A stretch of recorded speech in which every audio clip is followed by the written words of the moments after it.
Hello beautiful people అందరూ ఎలా ఉన్నారు బాగున్నారా ఈరోజైతే ఒక simple easy lunch box recipe అయిన వెజ్ ఫ్రైడ్ రైస్ అయితే చూసేద్దామండి. దీనికోసం ముందుగా ప్యాన్లో ఆయిల్ వేసుకొని ఆయిల్ బాగా హీట్ అవ్వనివ్వాలి.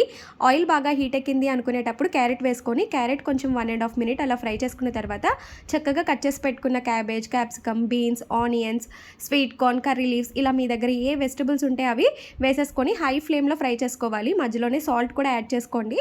సాల్ట్ యాడ్ చేసుకోవడం వల్ల వెజిటబుల్స్ ఇంకొంచెం ఫాస్ట్గా ఫ్రై అవుతాయి అనమాట. ఇలా చక్కగా వెజిటబుల్స్ అన్నీ ఫ్రై అయిన తర్వాత నేనైతే ఇందులో soya sauce and red chilli sauce అయితే వేసుకున్నాను. మీరు కిడ్స్ కోసం ప్రిపేర్ చేస్తున్నాము, సాసెస్ మాకొద్దు, అవాయిడ్ చేస్తాము అనుకునేటప్పుడు ఈ సాసెస్ స్కిప్ చేసేసి ఆ ప్లేస్లో garam masala and chilli powder వేసుకుంటే సరిపోతుందండి.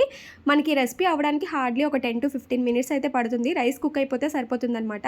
రైస్ కుక్ చేసుకున్న తర్వాత రైస్ అంతా చల్లగా అయిన తర్వాత ఈ ప్రిపరేషన్ స్టార్ట్ చేసుకుంటే సరిపోతుంది. ఇందులో సాల్ట్ అది మీ రుచికి సరిపడినంత అడ్జస్ట్ చేసేసుకొని చివరాకరగా కొత్తిమీరతో గార్నిష్ చేసుకుంటే వెజ్ ఫ్రైడ్ రైస్ అయితే రెడీ అయిపోతుందండి. చాలా బాగుంటుంది. అండ్ ఈ వెజ్ ఫ్రైడ్ రైస్ని మీరు ఏ కాంబినేషన్తో ఇష్టపడతారు అనేది కామెంట్ చేసేయండి. నాకైతే రైతాతో చాలా ఇష్టం అనమాట. ఓకే, మరి ఉంటాను. నెక్స్ట్ వీడియోతో కలుద్దాం. బాయ్.